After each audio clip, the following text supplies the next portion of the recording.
Yeah, how you like that Bulbasaur cup holding my jewelry? Anyway, guys, so what we got here is a fun little match between a couple of teams that one was from a yellow run and one was from a crystal run. Both of them very interesting and special, but I'll get more on that later. So he leads off with a Shuckle, I lead off with a Nidoking. So I'm pretty sure he's going to expect Taunt, which unfortunately I don't have, and I'm going to go right for a Stealth Rock on my own. I was hoping he would switch, unfortunately, and he's not going to. So, I don't really have any idea. I mean, I wasn't able to really make the team. Neither one of these teams were created. So options in every turn are definitely limited. And I'm going to try and switch out to take as much advantage of this as I can. Since I don't have Taunt, I want to go out to a dude who has Sub. And then after I switched out, I realized, every time I use a Sub against a Shedinja, I always get Encored and I'm stuck on Sub. So I decided to break off my original train of thought, not use Sub, and then he knocks off my Pitaya Berry. I'm just like, that was not exactly at all what I wanted. That really sucks. So of course now I sub up, and I dodge a Gastro Acid, which is cool. But I would rather have the Pitaya Berry and no Levitate, honestly. So that really blows. And even though, knockoff is super effective and all that jazz, and I know he's going to have rest on his set to finish it off because Shuckles always have rest. Eventually, I am going to win out on this. Eventually. So whether I have to sub up another time or not, who knows. But the more Shadow Balls you give somebody, they're going to start getting special defense drops and or crits. I suppose that is in the realm of most people. I, however, am going to fire off like 9 Shadow Balls over the course of this time and get absolutely nothing. But eventually it's still going to work out in my favor because there's only so long he can sit in there while, absolutely nothing happens. And there's really nothing he can do aside from waste time. I mean, he got rid of my Pitaya Berry, so that definitely sucks. But he knows he can't leave a sub up against him if he's going to make any sort of switch. And so he has to stay in long enough to break the sub. And I'm just going to stay in until I can freaking kill Cooper. Because, that's what I like doing. I like killing Cooper. So, unfortunately, this first part starts off very anticlimactic and boring. I'm not getting anywhere. No drops, no crits. There you go. Finally, sub goes down, and now I'm in a pickle. Do I want to go for one more and try and kill it? I don't think I do. Or do I want to go for a sub, safe play? Maybe he'll switch out. Maybe he'll rest. So it's just like I don't really know how I want to take that turn of action, especially because I lost my Pitaya Berry, so subbing down isn't as beneficial as it's supposed to be. But I went with a safe play, went with sub, and comes Suicune. I'm like, well, that's alright, I guess. I do have T-Bolt, so I'm going to fire off at least one towards it. And I'm assuming by that, how much damage I just did, that it's a physically defensive Suicune, and then it uses sub, so I'm like, crap. If this is like sub, Calm Mind, rest, and I don't know, obviously it would have to be surf at that point. I almost said boiling water, but I don't know what the hell I was thinking with that one. It's going to be tough to take down, assuming that it wants to rest right up or get a Calm Mind, or I don't know what the hell is going to happen. But it doesn't have that stuff, and based on how much damage it's at the moment, I'm going to go for it. If I don't finish it off, then whatever the hell I bring in is going to kill it for sure, or Stealth Rock would kill it as well. So I wanted to make sure that it was dead, absolutely regardless of what it's going to do. And then comes Espeon, which we both knew each other's teams prior to the start of the battle because they're based off of a couple of his runs. So I knew that if I had a sub up, Espeon couldn't come in. But because now my sub is gone, this is why he needed it gone. So Espeon can scare me away, as that's going to be the fastest poke on either of our two teams. So now it's just a matter of what the hell am I going to have take a Psychic. I've got a couple of bulky pokes, but they're bulkier on the physical side. And I both feel like they're a little bit too useful. So this guy, he's always just been fodder ever since the day he was created. None of these guys aren't meant to go at each other. I just kind of looked through my box for 6 pokes that fit the theme, which I'll explain later, and whatever. I was hoping I could survive and get a Sucker Punch off, but I'm not surprised he didn't. So looking back at things now, though, if that thing is going to continue to be faster than everything, I absolutely need it dead. So In order for me to do that, I need to slow it down, which I knew it was going to synchronize me a T-Wave, but it's more important that the thing is slower. So even though I expect Zapdos to die here, at least that stupid Kote is now manageable. So I am going to survive a Psychic, and I'm just going to try and roost off, see if I can survive the Future Sight and at least cancel it out. Maybe I can get some beneficial hacks and he'll get fully paralyzed before I will, but I'm not really expecting that to happen. So at some point, though, I do need to hurt it as well. So it's just like, do I want to keep roosting? I am up there close to full. Maybe go for a T-Wave. I wasn't sure, or T-Bolt. I wasn't sure.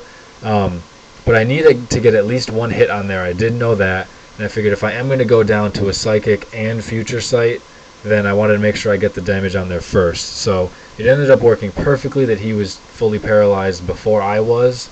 So now he knows he can't survive another one. I'm going to roost up because of the Future Sight dealing some damage to me and because Stealth Rock is activated.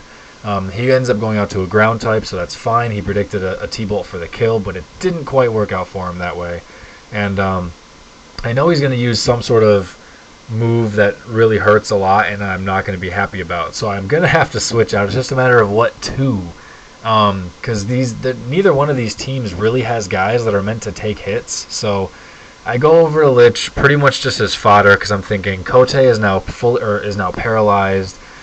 So I know I can kill him in something, in anything. So he's no longer a huge threat. And Gengar already lost his Pitaya, so he's just the best fodder at that point. So I go out to Blastoise, and I'm thinking I would love to Rapid Spin because I have a Charizard and I have a Zapdos. But he's got so much of his team that's weak to water, especially now that Suicune is already dead, that I'm going to go with Surf just in case. He uses that turn, unfortunately, to fodder off Cooper, and it's like, ugh, I should have Rapid Spun, but I was predicting he might stay in thinking that would happen because he knows I have a Zard. So I just didn't want to take the chance, go for the offense while I have it. And of course, in comes a Raichu, and I already let my Nidoking die, so I can't take his electric attack with pretty much anything. So it puts me again in a bit of a bind. And I think I actually thought about this for quite a while, and then I don't edit it out, so that's kind of a problem. But I've still got Zard, I've got this guy, I've got Zapdos. What else do I have left? The hell if I remember what else I have left. Because Gengar died and Nido died. So yeah, that's it, just 4 pokes. So there's not really too much to take hits quality with that. I know he's got a Typhlosion in there somewhere. He's got this thing, and I forget what else the hell he has left. So it's just like I'm kind of just going between myself. Like, if Charizard's going to be up there, Stealth Rock is there, but he has a Belly Zard, so it's like maybe I could get, have him come in and belly drum up and try and, sweep from there. Maybe I want to work out some sort of Rapid Spin. I'm trying to think with Zapdos if there's anything else that I'll feel I might need to T-Wave, and thus I would rather bring him in off of fodder instead type of deal. So I pretty much just go to a Raichu of my own, mostly as fodder. Since he is going to keep Volt Tackling, I'm going to go for a Quick Attack first to get in some damage and hope that maybe he can kill himself when I'm trying to do other fancier things. So Quick Attack didn't do nearly as much as I was hoping, because Quick Attack sucks and Raichu sucks, and Volt Tackle is not going to hurt him that much at that point. So he's still if Volt Tackle is going to kill him from there, it's going to deal a lot of damage. It's going to need to deal a lot of damage in order to do that. So at this point, I'm not sure if I want to just roost off the damage based on how much I'm going to take, or T-Wave it, or even just straight up kill it. But I know that Nidoking is still out there somewhere, so it scares me from using Thunder moves, and I think I go for a Roost or an HP Ice. Yeah, I go for HP Ice because I wanted to just kill it, but I figured this thing would probably come in. Unfortunately, I'm not able to do enough damage with it, so it's going to get there. It used Head Smash on me last time, right, for a little bit of recoil, so I know if he wants to use Head Smash again, it's going to end up killing him. Which leaves my options of switching to something else for fodder, or letting this thing die and trying to keep it alive if he doesn't want to go for that. But he decides it's better off in his case just to make that trade, because he knows there's very little that can stand in the way of that Raichu that I can deal. Blastoise might be able to survive one hit just because of its bulk and it's at high percentage of hit points right now. But it's still obviously like I wouldn't place a bet on it. I wouldn't try, but I know that he's got Espeon and a Typhlosion still, so I bring in this dude for an attempt to spin if I do get the chance, but it was mostly I don't remember the hell why. But now that Kote is in here, I'm thinking, maybe I can go for a rapid spin first. If he does Psychic, it'll hurt, but at this point I wasn't really expecting him to be able to take any hits anyway, so it really would just be a free spin, and that would allow me to get a chance for Bellizard to sweep. So he's not Wish Protect, or at least he tried to predict that I wasn't going to pull anything if he was Protect. I don't know which one way or the other, but I'm able to finish the thing off, get a little bit more lefties, spin away the rocks, which is a huge help, and here we go. I'm not quite certain on what my options are, because I think I just have Bellizard and this guy. So I pretty much just have to stay in, have it kill itself off Volt Tackle, but sweet, I do in fact survive, and it of course dies to Volt Tackle.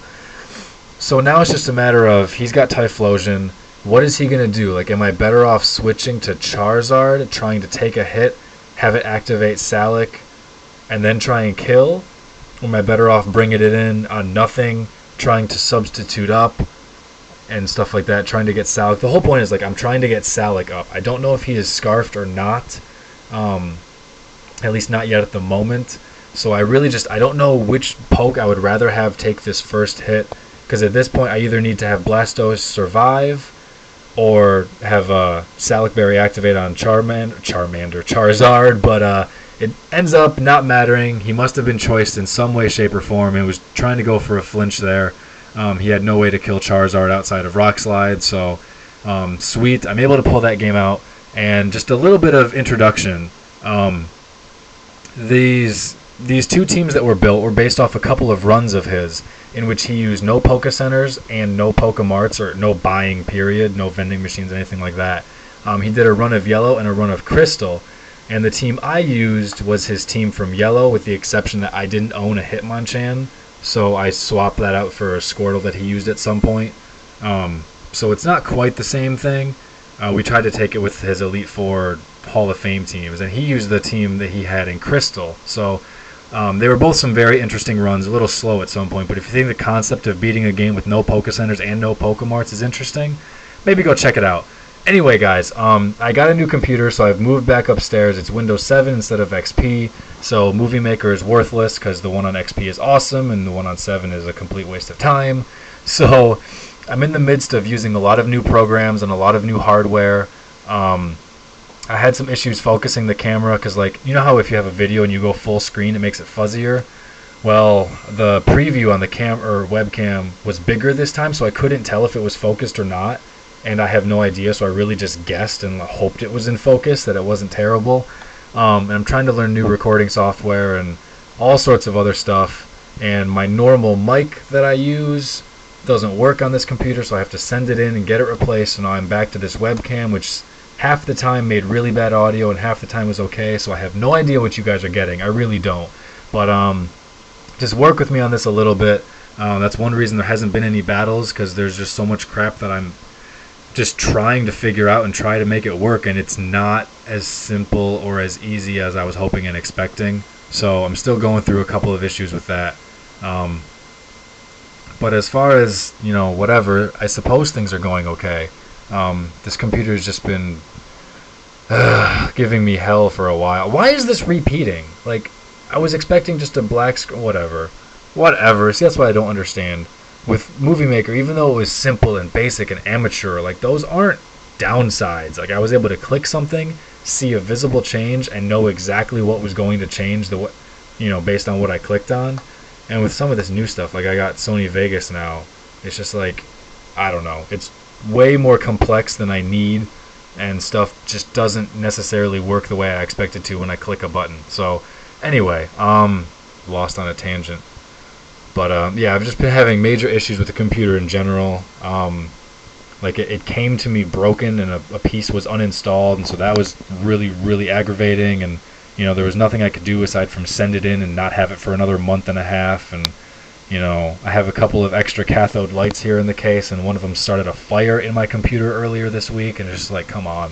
So just been a lot of issues, and I'm trying to work all that stuff out before I can really get a large amount of battles going up. But at least on the plus side, now that I'm back, I've moved my new computer upstairs in my room where I recorded in 07, 08, which it actually gives me a lot more time and availability to record and battle should I so choose.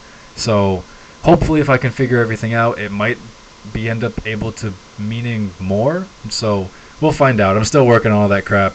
Just figured I'd let you guys know, because I honestly have no idea what this is going to look like for you. Holy crap, I messed up one sentence 3 times. Anyway, guys, thanks for sticking around. Thanks for watching. Hope you enjoyed. Some pretty fun pokes that we got to use in a mix of which were totally story mode teams of runs that they weren't really intended for competitive whatsoever. But anyway, guys, thanks for watching. Take it easy. Catch you later. And peace. Alright, how the hell do I stop this now? Let's try hitting stop.